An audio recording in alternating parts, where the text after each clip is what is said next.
to Keeping It Real with Janine, your guide to living an authentic, healthy life podcast. I'm Janine Strong, and every 2 weeks I have an inspiring conversation with an ordinary person leading an extraordinary life. And I'm sure you will find my conversation today with Janice Hope Gorman to be uplifting. Reverend Janice Hope Gorman is a licensed chemical dependency counselor. She was ordained by the National Interfaith Seminary, and she is a certified Oneness Blesser of Diksha from the Oneness University of India. She is the founder of the Hope Interfaith Center, a spiritual wellness center in Mankato, Minnesota. Her mission is to inspire all in oneness to create a better world by empowering people to recognize and honor the divine in self and all. Hope offers a radio show and one-on-one spiritual counseling and a year-long leadership program for those called to become ordained interfaith ministers. Welcome, Reverend Janice Hope Gorman. Thank you for having me on your show, my dear. Oh, you're very welcome. Now, let's start with, how should I call you? Janice? Hope? Reverend Janice? Reverend Hope? You can call me Hope. I would love Great. that. Okay, Hope. Great. Oh, welcome. I'm really excited. For those of you who have listened to my conversation with Selena Maitreya, Hope is her mentor. So I'm very excited to have you on. Oh, it's just always a wonder when we connect, just as we were talking about before, as when two powerful people are on the air. Look out, everybody. You're going to be receiving some energy.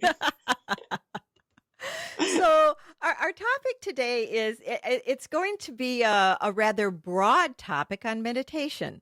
I don't think this is going to be the typical, how to meditate, but more of the broader ramifications of how meditation can really, really help us to be at peace and to live in this chaotic world. Am I correct? You are correct. The type of meditation that I want to talk about today is not the kind where you go over the meadow and through the fields to grandmother's house we go.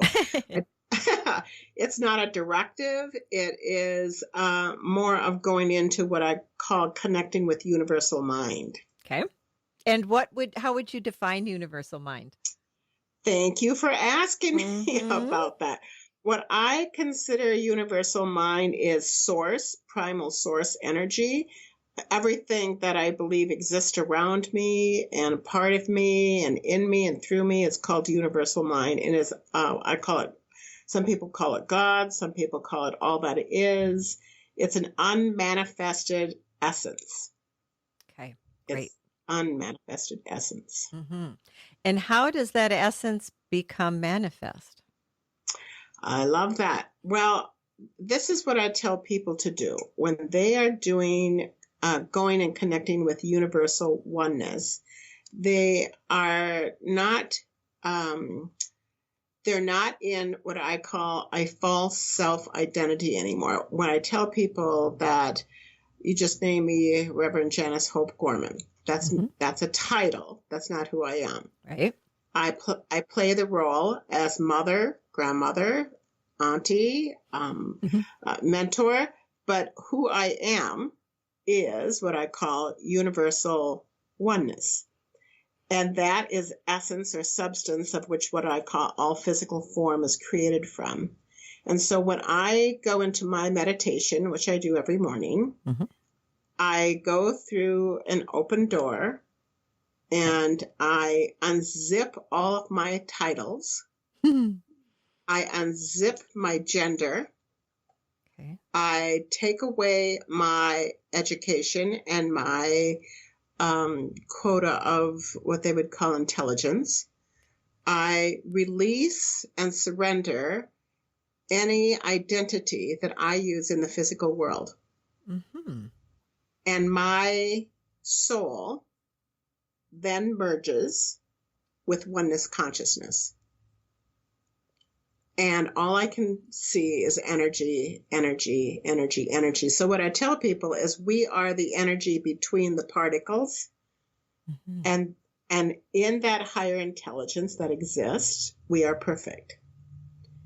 And this is what creates our thoughts if we spend time in that universal oneness mind, our divinity, our perfectness, our oneness, not our mistakes, not our sins, not the illusion, but the truth of who we are. Mm-hmm.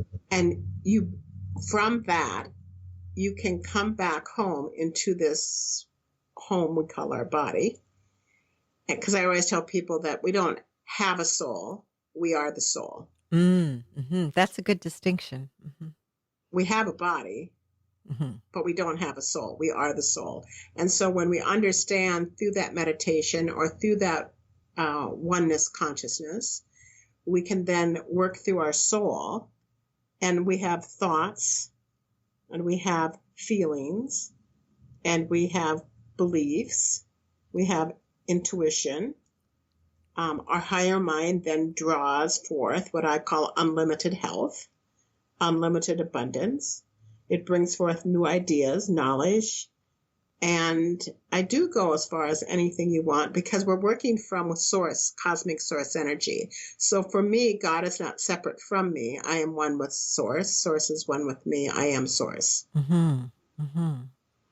So the sense that I'm getting from what you're saying, and please correct me if I'm wrong, is that we get stuck in our identities, and that creates a challenge to being one with source. It does, because people kind of get their plume feathers all plumped up when they say, I am Dr. So-and-so, or I have an IQ of a genius, or I have this tremendous amount of a bank account. And those are all false senses of self. We're trained by our society or our culture to have this identification with things versus what creates those things. I'm always interested, like, what creates the flowers and the trees and the birds and the bees, this God that I grew up kind of knowing. And I've realized that this God of which I grew up knowing is the chemical alchemist called me. The I am is me, and it's you, and it's all beings. Mm-hmm. And I think we do an injustice to children when we say to them, well, your IQ is this, or you have a talent for that, because we begin to train them through culturally that they are either great or less than or mediocre, versus who are you really, my child? Who are you really? And what they are and what we are, as I go pop through the event or through the identity, I now see myself as cosmic source energy intertwined with all that is. Do you counsel parents and children on this? I do often. I have many women who come in here and they feel that they are, they kind of live through what I call the archetypal patterns of the saboteur or the martyr or a sinner. I see children who are told by their system and culture, you're not pretty enough, you're not smart enough, you're not talented enough. And immediately they grab on to what I call a false sense of identity. That's not who you are. That's what is occurring in your life. Let me help take you to a knowingness of a truth of who you are, cosmic source energy, infinite wisdom. And go ahead. Well, and that's what I call the quantum field that they can build and create from. Mm-hmm. Now, I imagine that this is kind of a long, counseling sessions, but are there maybe a few or a couple of things that you could share with parents about how they could do things differently to help to not create this conditioning, these identities that kind of get put into the children? Well, this is what I did with my 5 children. I'm 65 years old. I had 5 children. I do have 5 children. I have 6 grandchildren. Wow. And so when I was raising my children, I would pick them up, put them on the counter in the bathroom, And I would have them look in the mirror and say 5 things about yourself, my brilliant child. What are 5 things about yourself? And they would say, because they grew up with the understanding that they were source. I am God. I am the I am. I can do anything. I'm infinite. And when they came home, I would pick them up. I wouldn't ask them, how was your day? How was your day? How'd you do in the spelling test?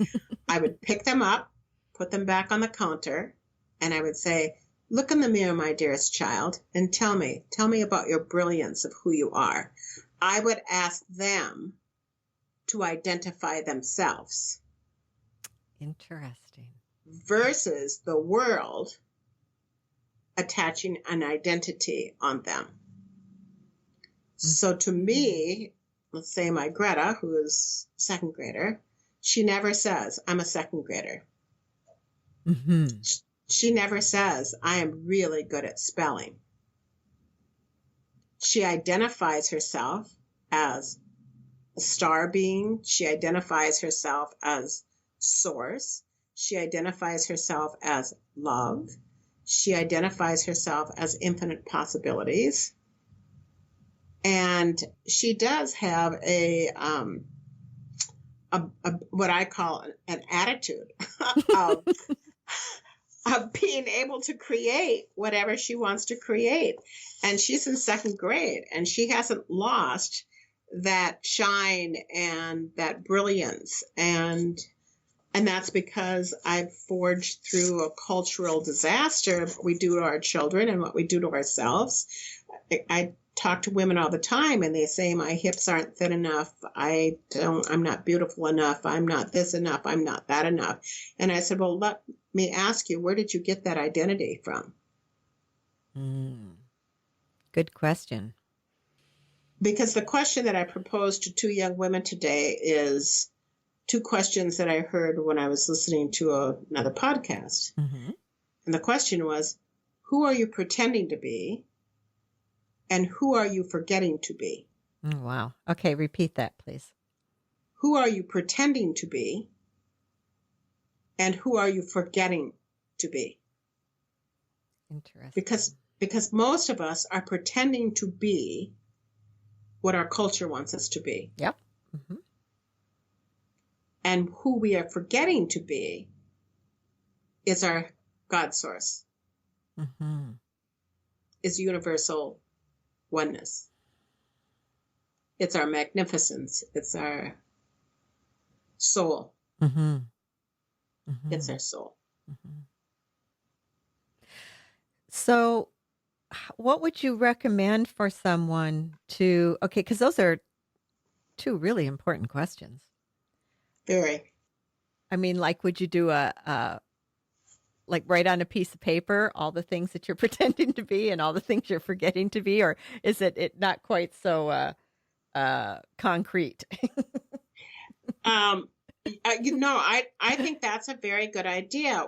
I just did a speaking gig in front of women, and I told them that I had was invited to go to what I call an event where I was trying to make an impression. I walked in there and I was nervous immediately. And after that whole event, I walked out and I asked myself, who was I pretending to be? Because I wasn't comfortable in my skin. I wasn't comfortable in my clothes. I wasn't comfortable. And that's because I was trying to be what all those other people in that event wanted me to be. I wasn't being authentic. I was trying to be. My ego was thirsty for their kind of like convictions of who I am, or feedback about, oh, wasn't she dressed lovely? Or, oh, didn't she look really good? And that, of course, nourished my ego. I never got any of that because I was so uncomfortable. I was pretending to be somebody else. Would you say you were looking for like some kind of recognition from the group? Yes. Yeah. Yes. Yes. And so what I needed to do, because I immediately drove to a park And I asked myself that question. Who was I pretending to be? Because I wasn't who I was. And then I asked myself, who was I forgetting to be? And I was forgetting that I was my marvelous self, no matter what I had on. I was my cosmic source intelligence, no matter what size my hips are. Mm-hmm. I forgot who I was at that moment. Otherwise, I would never have been that nervous. Interesting. Hmm. So is your sense then that when you're in that place where you're more connected to source, you're more comfortable with who you are, you're more comfortable with just whatever unfolds and not worried about it? That's Is correct, because that? the ego will always want approval, Mm. and ego will always want recognition. And ego will always want even compliments. It's my ego that wants compliments. But my most powerful self and how I can create abundance in health and wealth and being seen. Hmm. We've seen people walk into the room like a Maya Angelou or a Dalai Lama, and the room literally energetically changes. Hmm. Hmm. And the Dalai Lama doesn't walk in the room wanting to be acknowledged. He knows he's a soul that has a body. Hmm. And everyone, when he walks on stage or walks in a room, everyone can feel his soul because he's not forgetting to be who he really is. Hmm. And he's activating that within us. He's helping us remember that we are divine, that we are cosmic source intelligence, that we are spirit incarnate upon this planet. And when I got the opportunity to even see Maya Angelou step on stage, she didn't have any lights flashing behind her. She didn't have any glitter throwing up in the air. She didn't have any orchestra behind her. She walked on stage remembering who she was. And she commanded and demanded that audience attention because she presented cosmic source energy. Hmm. Hmm. Okay, question. I had no idea that this conversation was going in this direction. It's awesome. I love it when this happens. Mm-hmm. So I'm going, because we really haven't talked at all before about your background. I'm going to assume that you weren't always in this place. I was not. Yes, I was Okay. not. So because for those who are listening to this and going, oh, I want to be in that place. I wish I were in that place. How did you come? Was there some kind of a crisis, or was it was it an unfolding, or how did you come to be able to be in this place?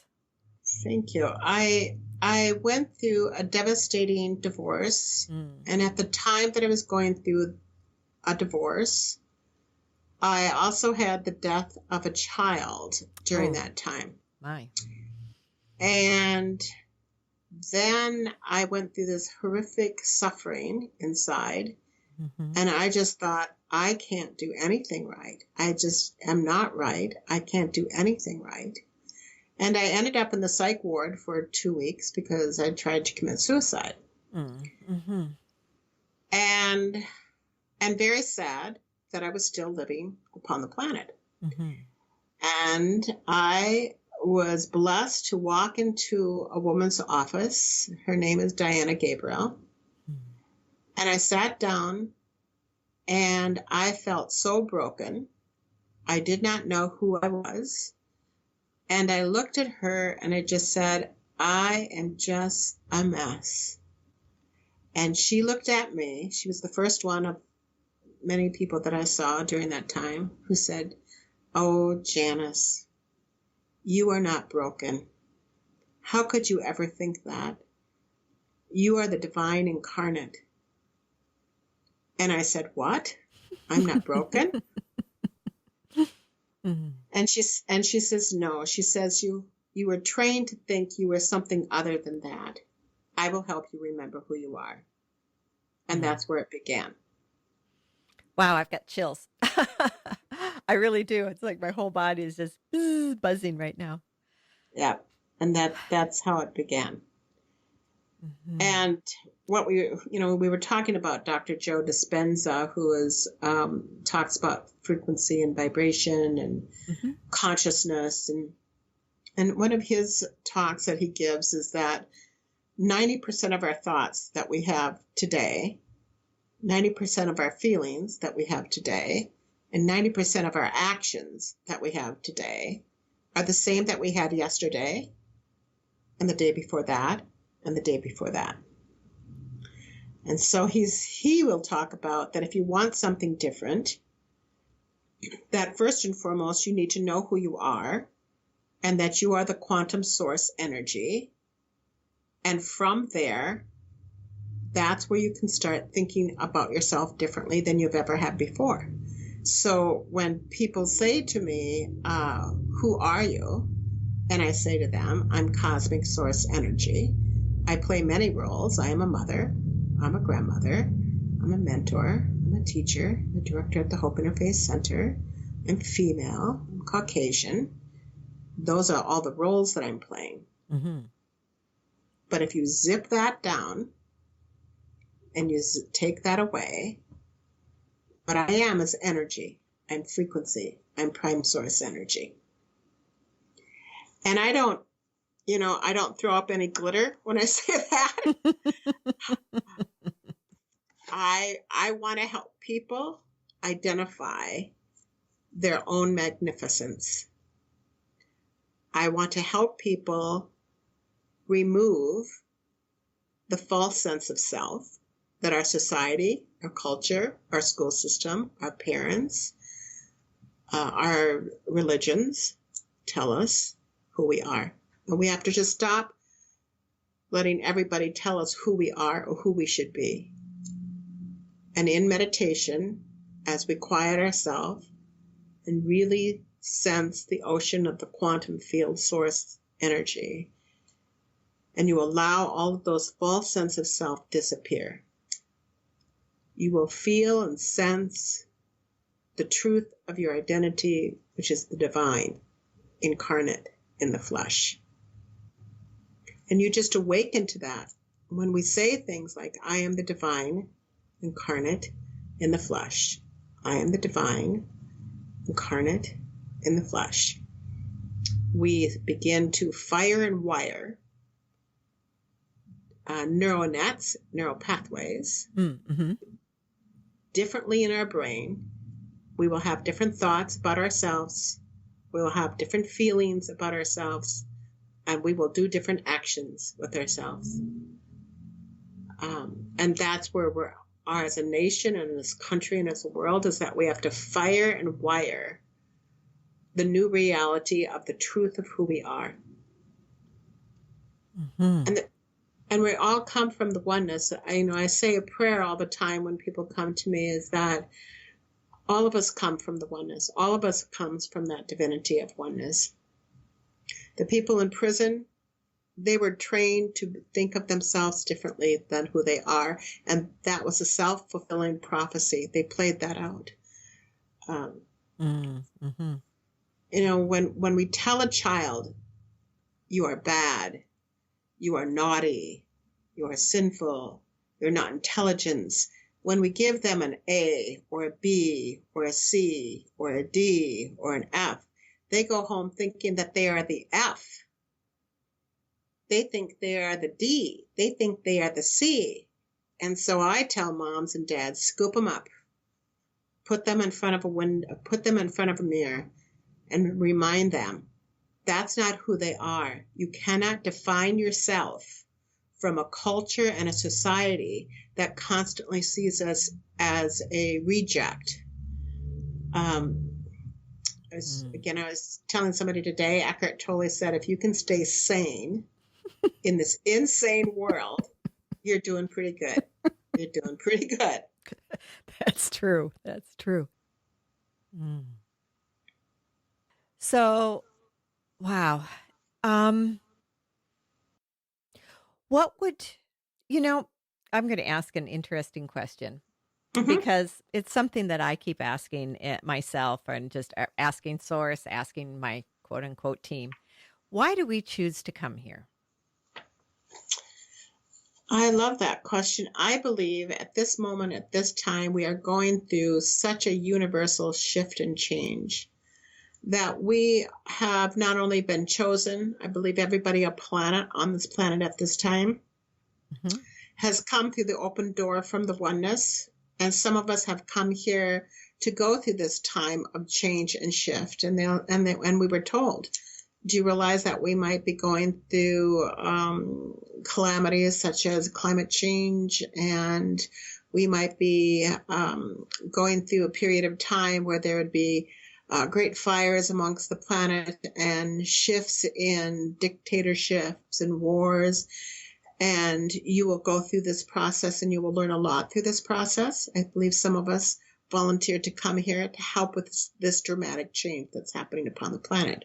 You are one of them. Otherwise, you wouldn't have been told to do this radio podcast show. Mm-hmm. You're bringing this stimulating conversation of open-minded to the planet. So I consider you one of those souls who were chosen, and that you chose to come here at a time to bring enlightenment upon the planet. Mm-hmm. I believe that some of us have planetary contracts, but I also believe that some of us just simply incarnate, and that we have personal sacred contracts that we're going through, whether that is a heavy addiction to something upon the planet, whether that is the suffering that many people are exposed to through experience, that we've come here to learn that we are the soul and not the body. And we walk through those adversities, hopefully, and learn from them to have greater strength and knowing of who we are. I also believe that there are people upon the planet that has not only planetary sacred contracts, but they also have galactic contracts where they're working in a higher dimensional frequency right now. Mm-hmm. So people like Christine Day, you might know her. No, I don't. She calls herself a Pleiadian ambassador. I should know her because that's where I consider myself from. Interesting. Yeah. Yeah. And so when people can identify that they come from a star planetary system, they also have what I call a galactic sacred contract to bring that information to the planet, because other people are going to scratch their heads and say, what? What did you say? You came from Pleiades? And we dare to be. Mm-hmm. We dare to say.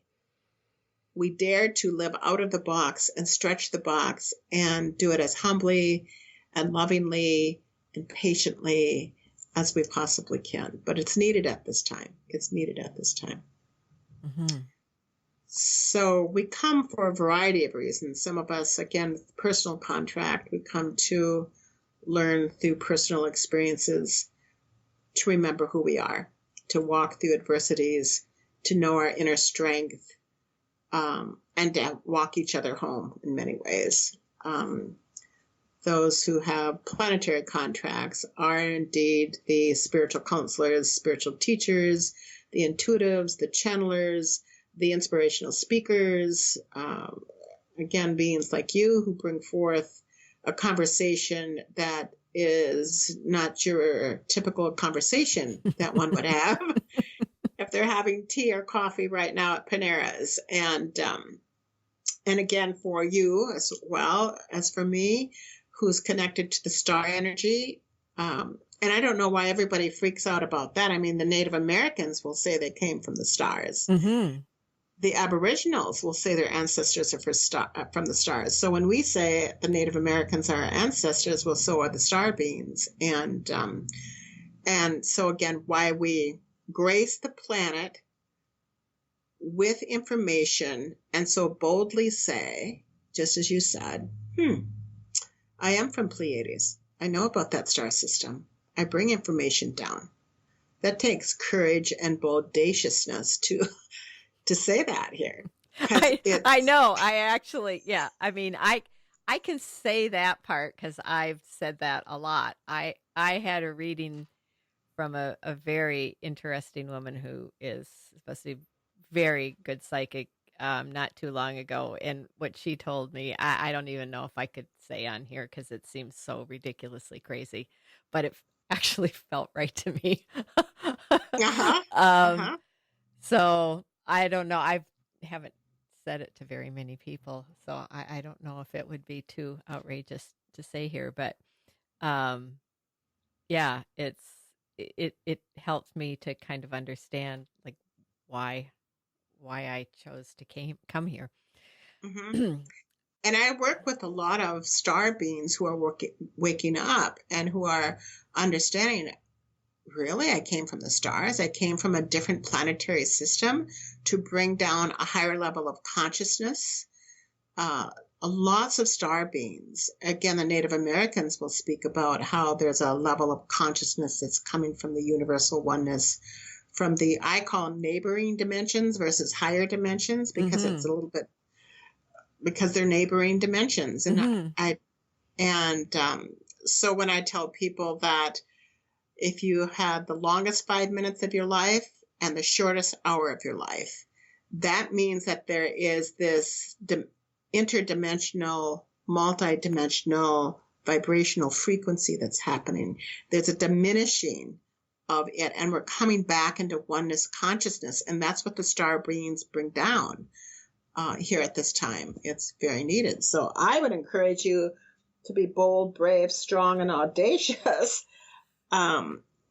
because I believe you receive that information to bring that forth at this time. Mm-hmm.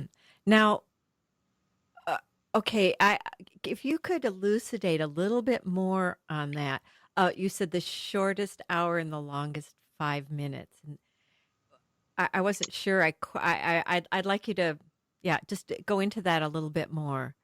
Okay, what's happening right now from the consciousness and shifts that are happening upon the planet is that when we used to call them the higher dimensions, and I call them the neighboring dimensions, Mm-hmm. Mm-hmm. that there are energies coming forth from those dimensions and time is no more. Okay. Even Eckhart Tolle would say there is no time. Mm-hmm. Mm-hmm. And so when you go again through the energetic field into oneness consciousness, there is no Monday, there is no Tuesday, there is no Wednesday, there is no January. Mm-hmm. That's made up, a human makeup Mm-hmm. Mm-hmm. of keeping things in order, supposedly. Mm-hmm. Mm-hmm. And so when people are experiencing, when they say, wow, this was the longest day of my life, and then the next day they might say, wow, that was the fastest interview I've ever had, Mm-hmm. or that was the shortest hour I've ever experienced with somebody. Mm-hmm. What's happening is that the divisions, the separation, the illusion of separation is beginning to be no more. The illusion of separation is beginning to be no more because it's an illusion. Mm-hmm. Mm-hmm.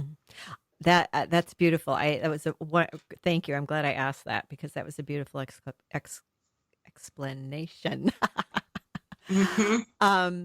Yes. So the whole idea of time and calendars and all is really just to help us be able to communicate with each other. Yes. Yes, it is. It is. And we are witnessing right now new beginnings of what the world calls the New Age, Golden Era, all the prophecies, whether it's the Hindu prophecies, the Hopi prophecies, the Tibetan prophecies. I tell everybody there is such things as the Eskimo prophecies. They don't teach that very often. Mm-hmm. But there's ancient elders that talked about prophecies about this time where we are going to reconnect to the truth of who we are and we will not be able to hurt each other anymore. We will not be able to compete with each other anymore, because we will realize we are brothers and sisters of the same energy field of universal consciousness. Wow. That, I mean, for me, that's, there's the part of me that doesn't want to listen to the news, NPR or whatever, because I don't have TV, so I listen to the radio a lot. There's a part of me that wants to listen because I want to know what's going on. And there's the part of me that doesn't want to because it's so effing depressing. Correct. And I just, it's like, how can people do these things to each other? Wow. Well, it's so interesting, because I was going to say, all the Pleiadians that are here upon the planet, they see the barbaricness of the planet.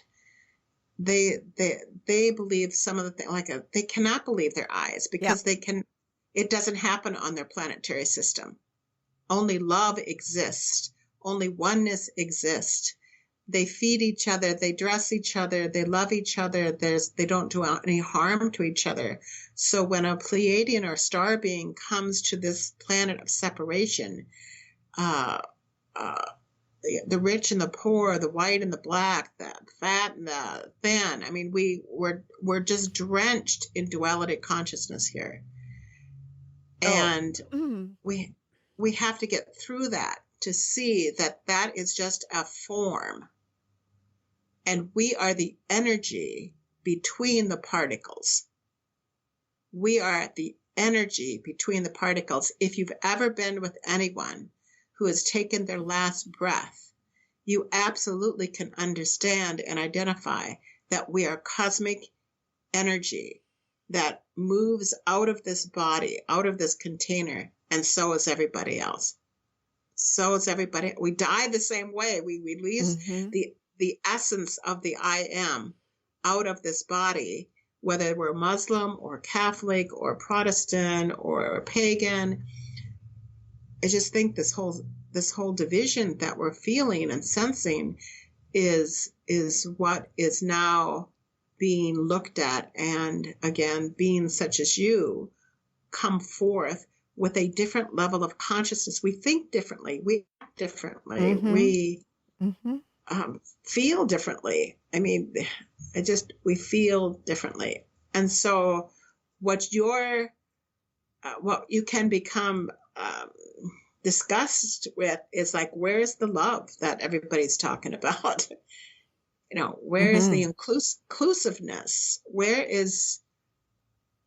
Why aren't we living that collective oneness of love? I know it's, okay. Well, I want to thank you for continuing talking, because when you started talking about Pleiadians and how we look at things and feel, I started crying. I got very emotional. So I'm really thank you for keeping on going so I could work through that for a moment. Yes, you're welcome. And and just that was very interesting. Wow. Yeah, and it's interesting, when I talked to Christine Day, I had said to her, "Wow, you must have a really difficult, thing to do, because people are now just starting to get used to angels and guides and spirit animals, but spatial beings, star beings." And she just looked at me and she said, "Well, you don't get it, Janice." And I said, "What don't I get?" And she goes, "I know who I am and where I have come from. And just like you cannot deny that you have a right hand, I cannot and I will not deny that I'm from Pleiades, and I'm a Pleiadian ambassador here to bring love and light and a new level of consciousness to this planet." And I got it. She was so steadfast in her knowingness of who she was, because it's needed now. It's needed now. It is very much needed now. I completely understand. One thing that really helped me, and I read this sometime in the last 10 years. Do you know Dolores Cannon's work? Yes, I do. Her book, The 3 Waves of Volunteers. Yes. That made a huge difference for me, because I had been just feeling so weary and so tired and like I just want to go home. And that her book really helped me understand where that was coming from, and like I'm not the only person who was feeling that way. I was like, oh my Yes. God, Yes. I'm not really that weird. Yeah. And you talk about a way shower. I mean, she started moving out their information. She's like an Alice Bailey to me. She Yeah. started Yep. so brave, so bold, so audacious to talk about her experience and give other spatial beings a way to just expose the truth of who they are, to bring that out. Because you've come here to help the planet at this time. We've come here to help the planet at this time. Hmm. Yeah, I really wish I would have studied with her while she was alive. I Yeah. missed out on that. But I know her daughter is teaching. I, I don't know. I mean, I would imagine she's, she grew up with her mother and her mother doing all Yeah. of this all the time. So she's probably pretty good. But yeah, I had wished that I had worked with her while she was still alive. Yeah, she's quite a phenomenal woman, that's for sure. Mm-hmm, mm-hmm. Now, wow, we've covered some really interesting ground here. I'm enjoying this conversation. I don't know about Good. anybody else. So what would you recommend for people? Let's get to put the rubber meets the road here. When we're talking about meditating and really becoming conscious of who we are, but not in, it's not too hard to go there and yes, I'm, a light being and I'm source, but to really live it. Mhm. What are some of the steps that you could offer people to help them to move into that direction? Well, I love that. I tell people to go out to the woods and go out and spend time just in silence and go away from being devoured by the story of the have tos, the shoulds, the need to, the calendars, and allow themselves to experience what they feel. I mean, really experience when they feel the ocean wave come up and spray upon their face. I would ask them to go away from their calendars and the have tos and shoulds and go out and be in a snowstorm that covers you with this white essence, to go out to the hillsides and the exposure of animals and allow your senses to really experience oneness. For me, it's like holding a newborn baby. For me, it's when I watch my mentor or my teachers or my mother leave her body. Mm-hmm. I knew then that I would never be separated from them. I will always be one with them. I am breathing their air in. To me, that's what true meditation is. To me, that's where people can go and connect with what I call universal mind, universal oneness. And then when they do that, I believe their DNA changes. Mm-hmm. I believe that I think differently. I am differently. I speak differently. I hold the grace of God and Goddess within me differently when I allow the ocean spray to come up and grace my face, or when I'm holding a child for the first time. I don't feel separation then. And to me, that's the meditation of connecting with universal oneness, universal oneness, universal oneness. So what about in between those times when you can't get, when you can't get to the ocean, when when you can't get to the woods, or by the way, the ocean and the spray, that's my favorite thing in the world. Yeah.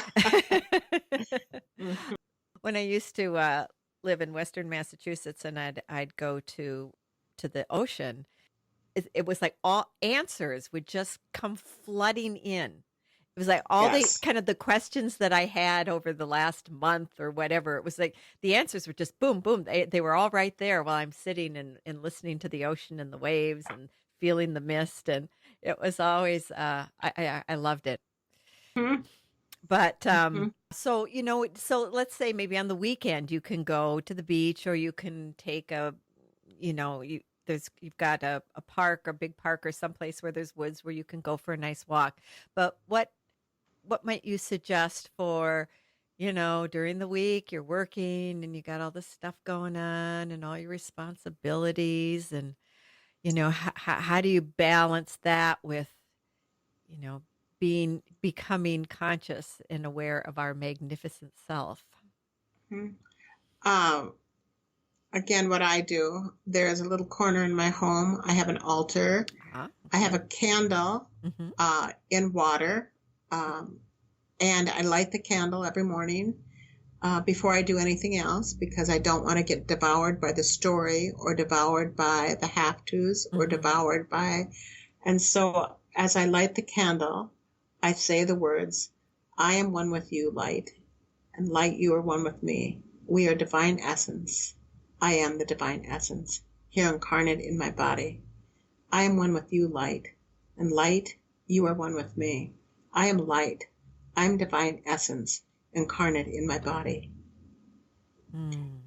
And I say that before anybody else gets up and out. I do that before I turn on the radio, make my coffee, brush my teeth, comb my hair, because I'm doing to myself just exactly what I did to my children.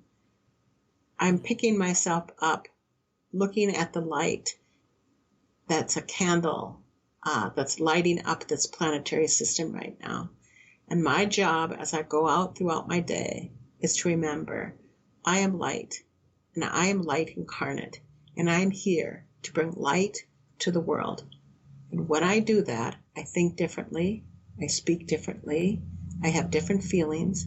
I don't repeat the 90% of those thoughts, words, and deeds that create a mess upon our planet. I create differently because because I have reminded myself I am light. I am pure consciousness light. And so is everyone else. They're just not many of my neighbors and friends are not awake and they're Rumpelstiltskins. They're still sleeping. That's okay. Because Mm-hmm. I'm not going to point at them. I'm just going to remember I'm awake. Stay awake, Janice. Stay awake, Hope. I have come to be light upon the planet. And so it's as simple as that. You don't have to pay for anything. You don't have to go anywhere. Just don't go to your do list right away. Mm-hmm. Just light a candle and say the mantra, light, hello light, I am light. You are one with me, light. I am light. I am the light incarnate. I am divine incarnate here upon the planet. I have come here to bring light to this world. And two things come to me when you're saying that. One is to do your best not to just have that experience be intellectual, but to really Yes, feel it in your body, yes, because that's what really makes it yours, is to feel it, not just to have it be in your mind and think it, right? yes, yes, yes. And that's why affirmations again, and I always use the words, you fire and wire, literally by saying those words. I am the light. Light, you are one with me. I am the divine incarnate. I never got that firing and wiring at my Catholic church. Mm-hmm. I never got that firing and wiring from my mom, and neither nor my dad. I never got it from my culture or society. The only place that I got it is from me, my essence, where I would look at myself in the mirror and the light. And every time I say those words, and every time anybody says those words, they are firing and wiring, literally firing and wiring new neural pathways in their brain, in their head. And they will think differently about themselves. They will begin to speak differently about themselves. They will respond to life differently about them. They won't react anymore because they are firing and wiring. It's like building a new highway. Mm-hmm. Mm-hmm. Mm-hmm. I And call it new neural pathways. Correct. That's exactly what it is. That's exactly what it is. And it's so I don't feel like when I go out and that I'm a phony. This is who I am, because I've fired and wired, and I still continue to do it every morning. I fire and wire the new reality of the truth of who I am. This is the truth of who I am, and I've come here to bring this to the world. And this is the truth of who everyone is, if they choose to awaken to that. I've worked with pedophiles. I've worked with people who have harmed people in many, many ways. And I really look at them, and my husband said, how can you bring pedophiles into our home when we have 5 children? And I said, they've just forgotten who they are, Paul. I'm going to help them remember who they are. I'm going to help them remember who they are. Wow. And I believe that we can do that. We can help people remember who they are. And you're holding a higher frequency. And it's my understanding that when 2 different frequencies come together, the higher frequency doesn't get lowered. It's the lower frequency is brought up some. I love that. That is correct. It entrains. It has to, it entrains with the highest frequency. So if you are the highest frequency that walks into a room of 1,000 people, if you are the highest frequency and you're holding the highest frequency, and you understand in your consciousness that I am the light incarnate upon the planet, then that's the law of attraction.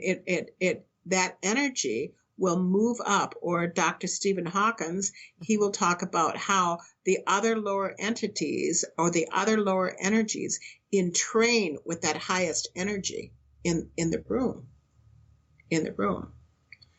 And that's the power of holding that frequency. That's the power of identifying, knowing the truth of who you are. That's the power of being bold and audacious and brave to hold that frequency no matter what. And of course, we're told, who do you think you are? You think you're God or something? Yep, I do. I am prime source energy. And so are all of you. Come with me. And again, I like the term, that's how we walk each other home. It's how, if you walk into a room where there's 40,000 people and you're holding the highest frequency, you are walking them home. That energy goes up and up and up and entrains with that. That's what we do when the Dalai Lama walks on stage. Nobody says, okay, everybody rise, the Dalai Lama's in that room. Everybody just rises. And what they're doing is they're entraining with his energetic field. They're in training with this energetic field. Now that is inspiring. Yeah. Because that really, that gives a ray of hope, right? That if we can keep working, training ourselves towards raising our frequency and becoming that higher frequency, that in doing that, we're not just doing it for ourselves. We're really doing it for everyone we come in contact with.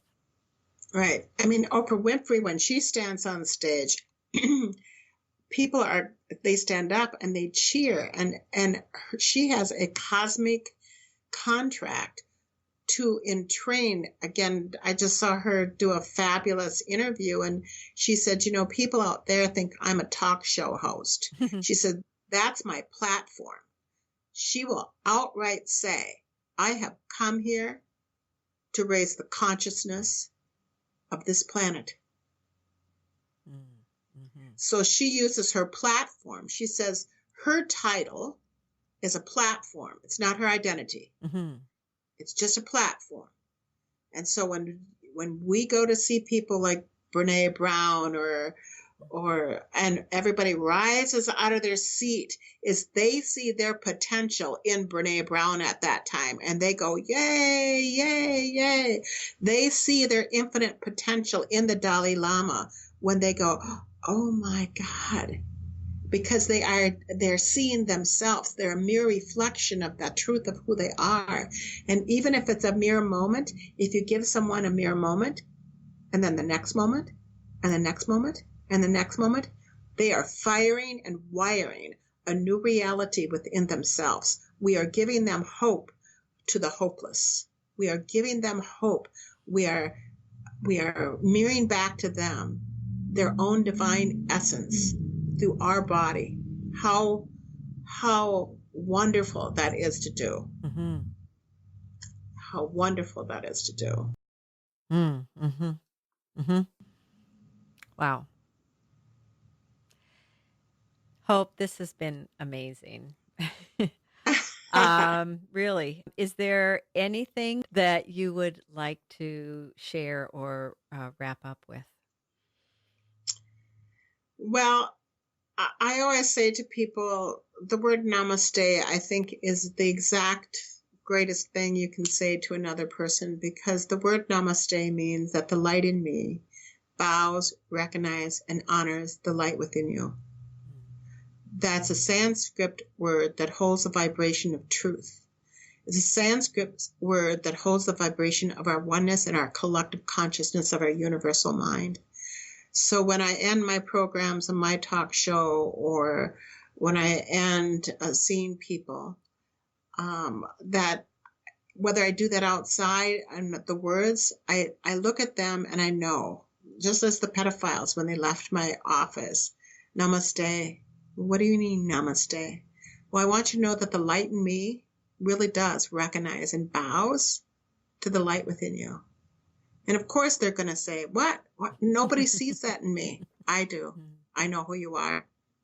Namaste, namaste, namaste. That's what I would say to them. Mm-hmm. Mm-hmm. Beautiful. We probably should all use that word much more often than we do, if we'd ever do it all. Yes. Yes. It's just not for the Hindus. It's a Sanskrit vibrational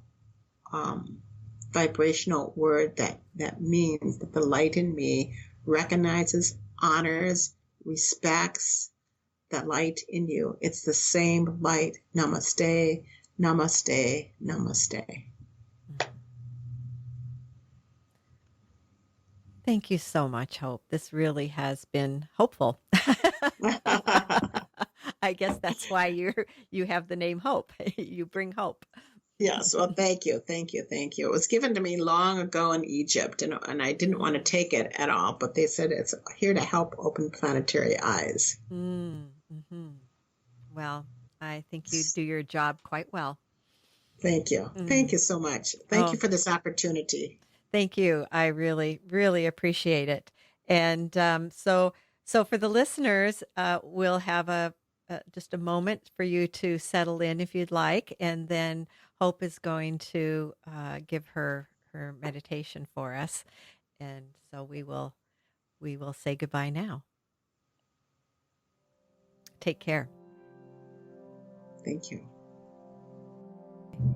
It's a universal prayer, and it goes like this. Mother, Father, God, and all the angels, saints, holy ones, guides, teachers, and healers, we call you forth in this moment of now.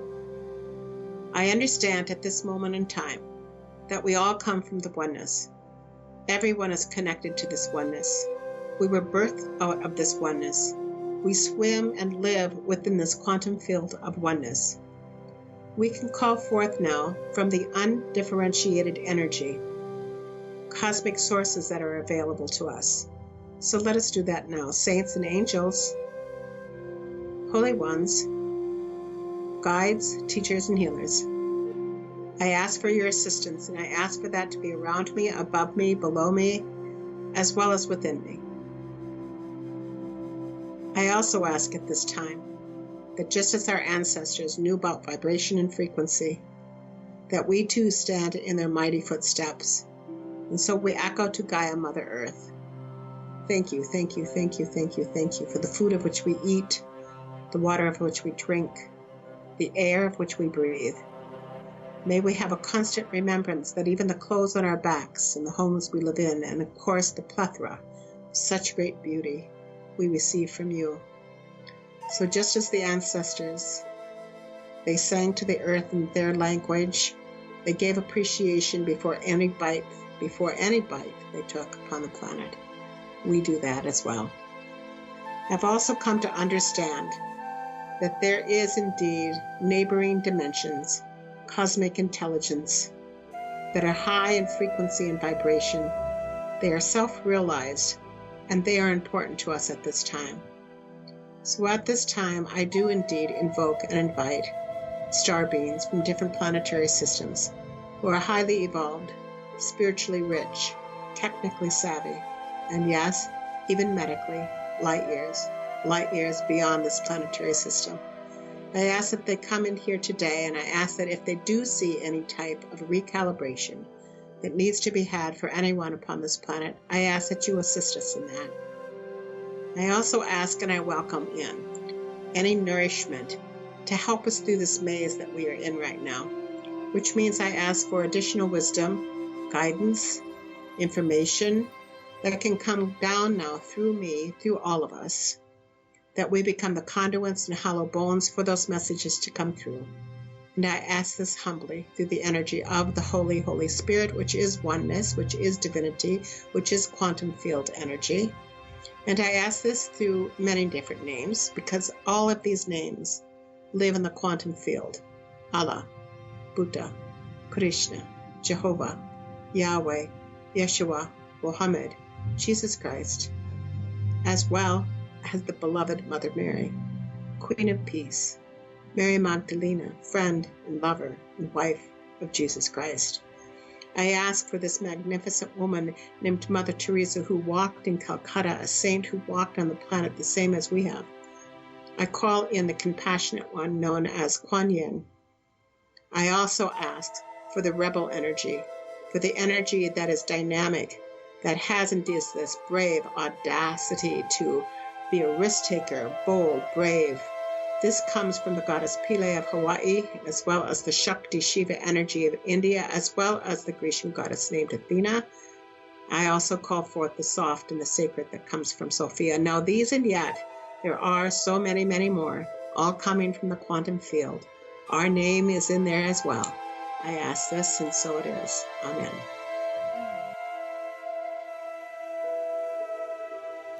Thank you so much for listening.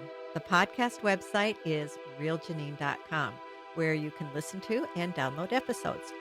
There are also links to guest web pages, their photos, and you can sign up for the Real Janine bi-weekly newsletter to keep up on new episodes, archives, life updates, and healthy recipes.